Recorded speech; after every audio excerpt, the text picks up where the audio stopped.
Today I'll be showing you how to make bread rolls. So this is what we want. This is how they should look like ultimately. And here you can see my pre-shaped dough already. It's been bench resting for around 15 minutes. Now I'll show you the technique. It's very simple. So what you need is a dough scraper, which I have right here.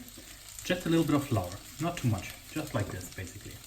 Now I go here, I take the bread roll and place it on the flour with the side that was previously at the bottom, now at the top. Now what I do is I spread the dough carefully a little bit. The longer you bench rest, the easier this works. All right, okay.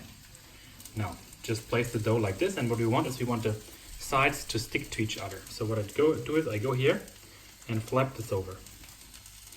And this is how it starts sticking. Exactly. Now I just turn it around, go in here again, pull this up and flap this over. Exactly. Like that. Now my roll looks like this. And what I want to do is I turn it a little bit so that this side is facing towards me, and now I roll it. I go here, pull this and place it here.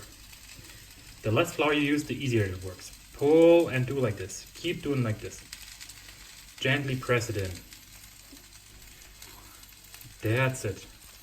So that's the way how you shape a bread roll.